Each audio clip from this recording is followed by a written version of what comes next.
রাতে আবার কে ফোন করলো রে বাবা? আমি জানি না এত টেনশন কেন হচ্ছে আমার। দাইমা ঘর থেকে বেরোলো। উনি যখনই ফোনটা রিসিভ করলেন আর অপর দিক থেকে আসা কণ্ঠস্বর শুনতে পেলেন, তখন ফোনটা ওনার হাত থেকে নিচে পড়ে গেল। উনি কাঁপতে কাঁপতে সোফায় বসে পড়লেন আর নিজের মাথায় হাত দিয়ে ফুপিয়ে ফুপিয়ে কাঁদতে লাগলেন। এরকমটা হতে পারে না। মালিক আর মাল কিন্তু ঠিকঠাক ভাবে গিয়েছিলেন। এটা তুমি কি করলে ভগবান? কাঞ্চন মাকে আমি কিভাবে সামলাবো, কিভাবে বোঝাবো ওকে?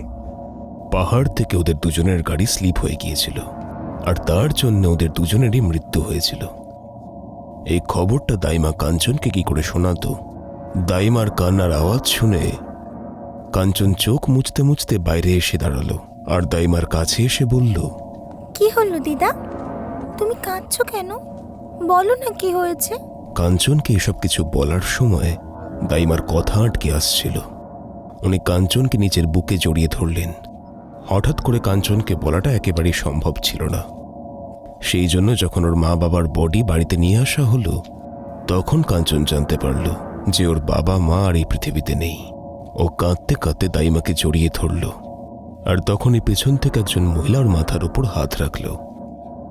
বাবা মায়ের মৃত্যুর পর কাঞ্চনের কাকু কাকিমা ওর দেখাশোনা করার জন্য সেখানে এসে পৌঁছল।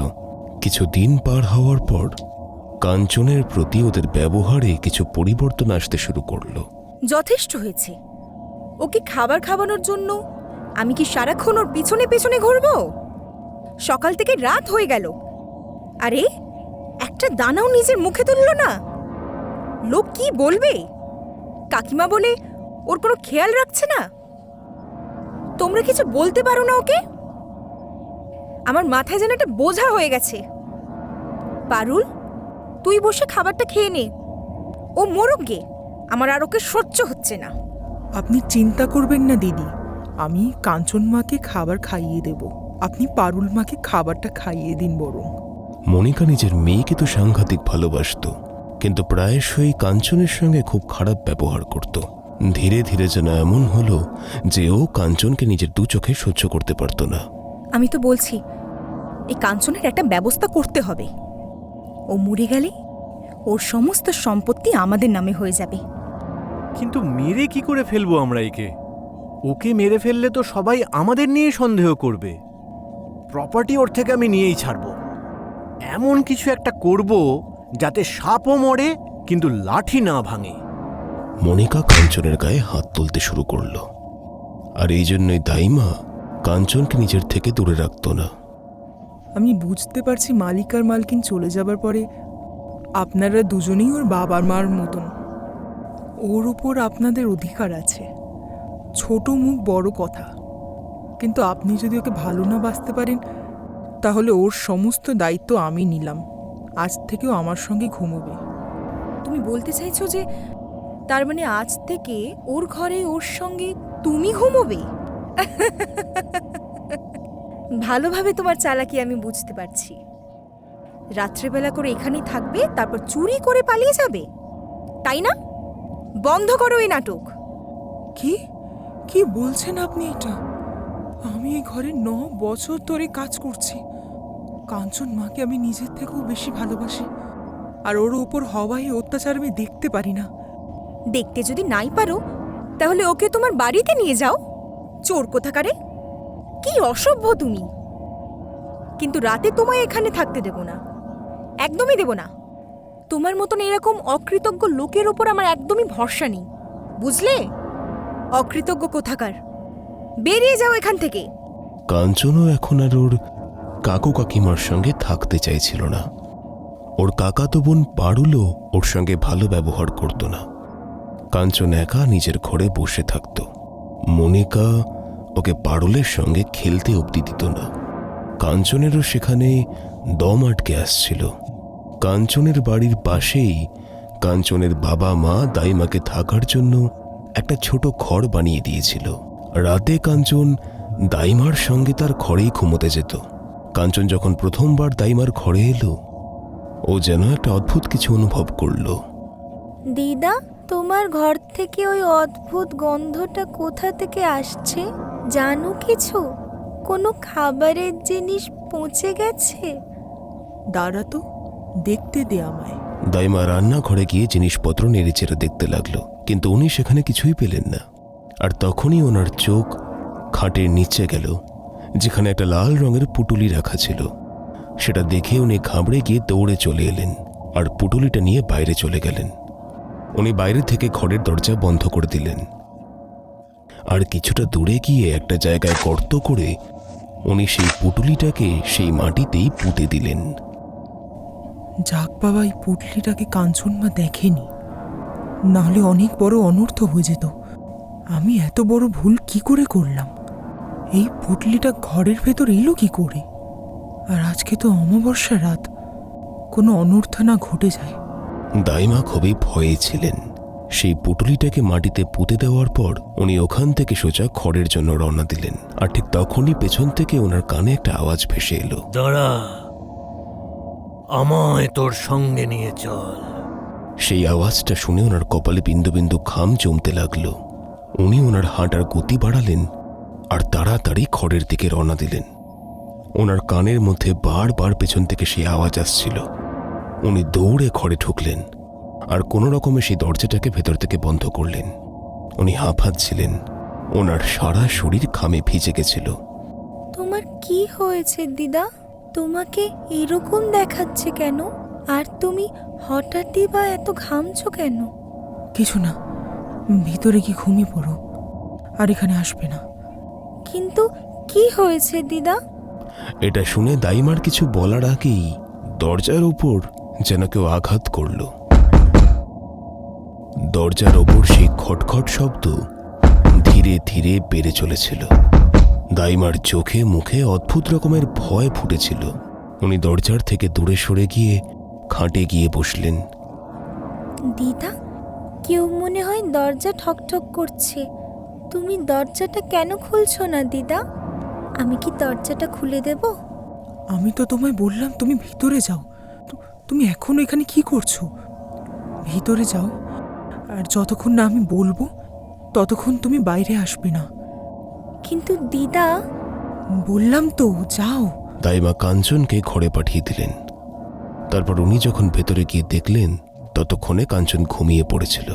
উনি নিজের ঘরে সাদা রং দিয়ে একটা গোলাকার তৈরি করেছিলেন, আর তার মধ্যে একটা তারা এঁকেছিলেন, আর তার মধ্যে 5টা প্রদীপ জ্বালিয়েছিলেন, আর কিছু মন্ত্রের উচ্চারণ করছিলেন। কিছুক্ষণ পরে সেই দরজার খটখট শব্দ হঠাৎ যেন বন্ধ হয়ে গেল।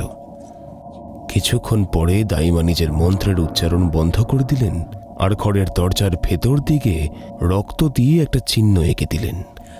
আজকে তো যেমন ভাবে হোক বেঁচে গেলাম, এর পরের বারে আমাকে সজাগ থাকতে হবে।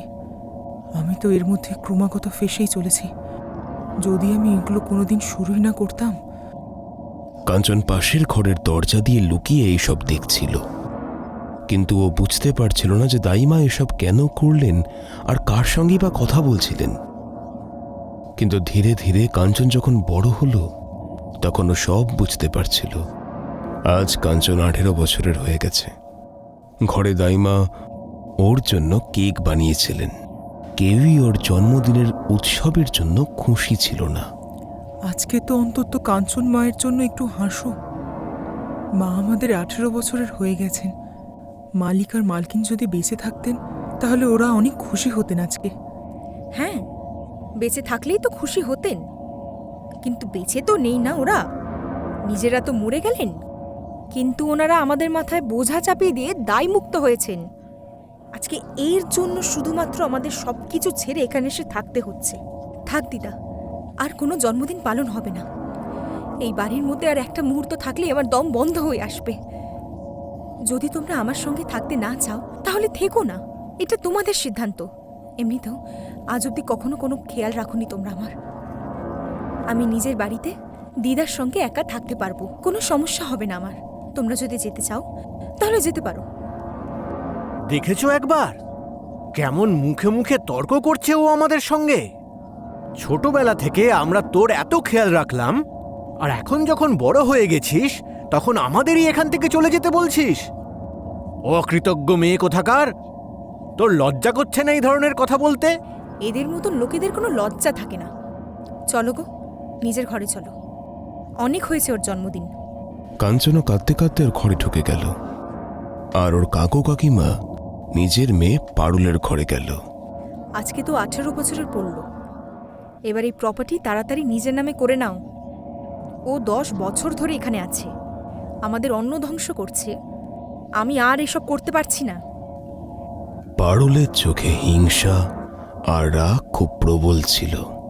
ও নিজের বাবার দিকে তাকিয়ে বলল যে এই বাড়ির উপর এখন ওদের অধিকার থাকা উচিত। ও বলল যে যখনই নাকি ও কাঞ্চনের মুখ দেখে ওর নাকি পুরো দিন খারাপ যায়। না এই বাড়ি কাঞ্চনের থাকবে, আর না তো কাঞ্চনের মুখ ওকে দেখতে হবে। কাঞ্চন এখন 18 বছরের হয়ে গেছিল, আর ওরা এই দিনটিরই অপেক্ষা করছিল। ওরা চালাকি করে কোর্টের পেপারে কাঞ্চনের সই নিয়ে নিয়েছিল, আর বাড়ি নিজের নামে করিয়ে নিয়েছিল। আপনারা এগুলো ঠিক করেননি। আরে মালিক আর মালকিন চলে যাবার পরে আপনাদেরকে তো ওর বাবা মার মতন দায়িত্ব পালন করা উচিত। কিন্তু আপনারা তো টাকার লোভী। অনেক ভুল করেছেন আপনারা। আমি কল্পনাও করতে পারিনি যে তোমরা এতটা নিচে নামতে পারবে। বাবা মার শেষ চিহ্ন ছিল এই বাড়িটা, ওইটাও কেড়ে নিলে তোমরা আমার থেকে। কিন্তু একটা কথা মনে রাখবে, আমার বাবা মার এই বাড়ি থেকে আমাকে তাড়িয়ে দিচ্ছ তো, এর প্রতিশোধ তো আমি নিয়েই ছাড়ব।